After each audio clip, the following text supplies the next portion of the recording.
don't know if you guys can see.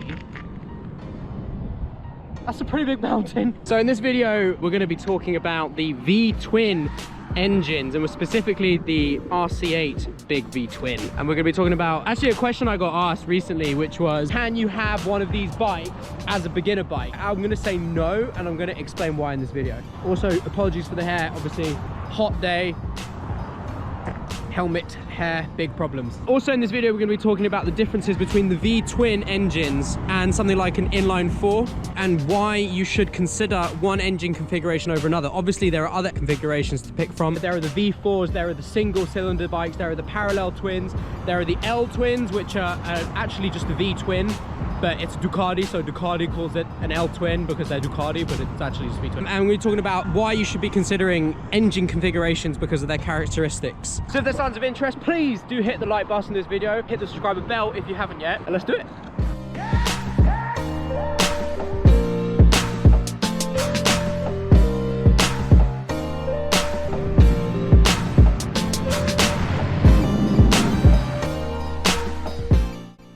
What a beautiful day it is in paradise, and a lot of you guys have been laughing at me for moving to Spain because the last week it has just been literally flooding. I'm not even kidding.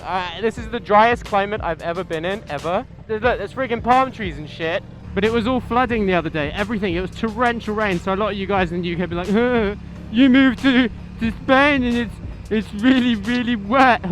It's like 24 degrees in the UK. Yeah, bitch. But that may be true, but I get a week of rain a year, and then I get 11 months of sun. Whereas you guys get a week of sun and 11 months of rain and all kinds of other shitness. So, ha! Joke's on you!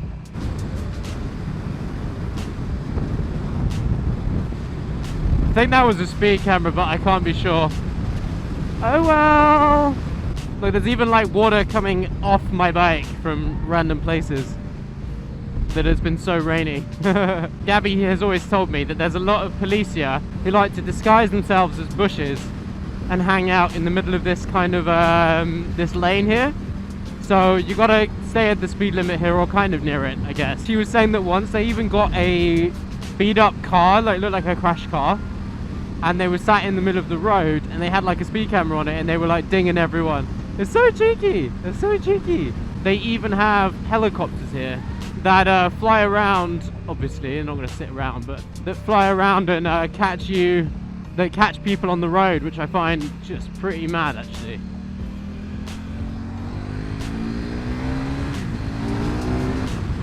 Ugh, I really need to get a new exhaust for this bike. This bike is just so monstrous, but the exhaust just, no, it doesn't make it sound like a monster at all. It sounds like a little kind of, it sounds like, I'll tell you what it sounds like. It sounds like a parallel twin engine, like a 650 or something. It doesn't sound like an 1190 V-twin. It doesn't sound like that at all.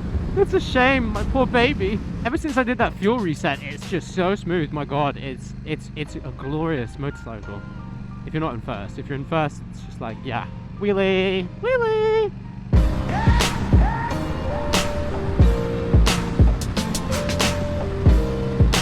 So let's just imagine that you are a new biker. Oh, I've dropped my glove. Oh.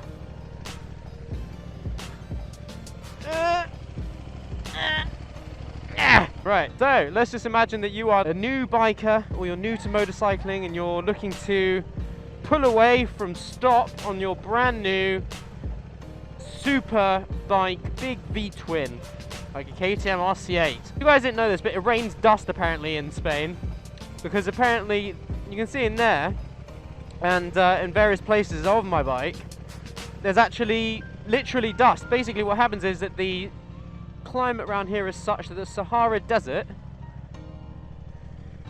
is actually not that far away from us, and when it rains it picks up the sand and cascades it into the sky, and then it comes down in rain on my bike. The more you know. When Gabby told me, I was like, nah, you're tripping, what are you on about? But literally it's everywhere. Yeah, anyway. If you're a new biker, the reason why big V-twins are so probably not the best idea for you is the fact that they're super snatchy, So you have to really learn how to control the clutch, because if you just pull away, they can just get all horrible and jerky like this. And also because of all that torque. And you can see right now, it's not liking being at 3,000 RPM. It's really juddery.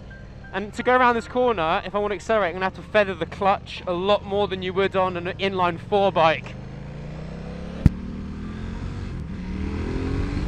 These bikes will catch you out if you're not kind of aware of the level of torque that they can actually put out. Because with inline 4s, compared to VTWINs, the power on them builds. And so a lot of people say, oh, you can't start on a 600. Yes, you can. An R6 is a bloody brilliant beginner bike, in my opinion. Literally because all the power, you have to really be holding onto the throttle for quite a long time before the sort of rush of acceleration pops in, which means you can be in 4th gear and not have to worry about, you know, looping the bike or doing an unexpected wheelie. So big V-twins are just probably not the best idea. But I guess this gets into in the general discussion, like, what's a better bike, you know? A lot of people don't really think about it when they're buying a bike. It's kind of like what they want from motorcycling. And now I've owned loads of different kinds of bikes over the years. I've had triples. We currently have a triple. Gabby's BMW is a triple. I've had V-twins. I've had small V-twins like my Ducati Monster 600, which is a great bike. My ZX6R, which was another fantastic motorbike as well, brilliant bike. Now I have this giant arse, piss off your neighbours RC8. I worked for a major Triumph dealership in the UK, ridden all the bikes under the sun, and kind of know what I'm on about here. There are certain characteristics of an engine that I love and that I wanted when I picked up my bike after my ZX6. So much gravel. And it's something that not many people kind of think about when they're buying a bike. You know, they think, oh yeah, he's got a triple, but they don't understand what that means and like how the engine will work. Oh my god. Off-roading on an RC8. Now that looks like a police helicopter to me. Look at that thing, man. No joke, in Spain they have speed cameras on those things. Take the road less travelled. Okay, sold it.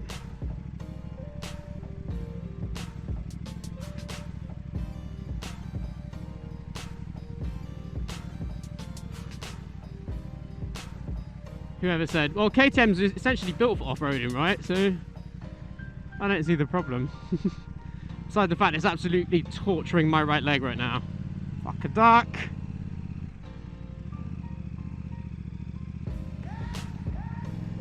Look at that view, man. Can't moan about that.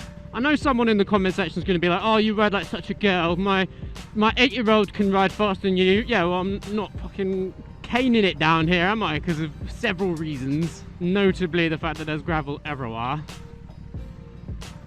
So I imagine this is all because of the storms we've been having. It's just mud everywhere. I had an idea I wanted to go up one of those big ass hills over there, like walk up, but Gabby was like, no. Anyone want any olives? Because I can get some, apparently. I think those are olive trees. If they're not olives, they're Spanish wine.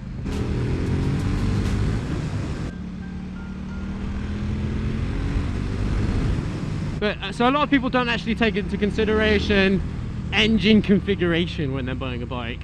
Unless you ride a Harley and you're like, yeah, I want a twin. Still can never get over how mad this road is. It's just so long and hard. The reason why I bought this KTM RC8 was because it was a big V-twin. I think big V-twins are perfect motorbike to have on the road because they just have so much torque and low-end fun that you get most of the rush of acceleration. Big ass bump. You can be going sort of under 50 miles an hour. You can open it up and just have loads of fun. Obviously there are some downsides to big twins. It misses out on the really top end rush which you get with like an inline 4 1000cc like a CBR, 1000RR, ZX10 or something along those lines. You know, you do miss out on the top end, but I personally ride more on the street than I do on track. So for me that's what was important here, which was having the low end feeling of acceleration.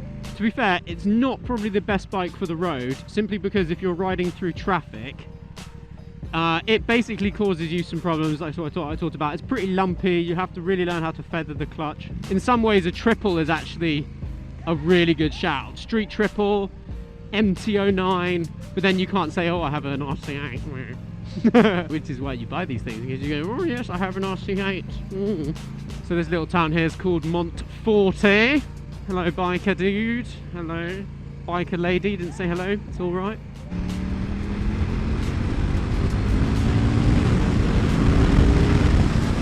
Oh man, these roads are just brilliant.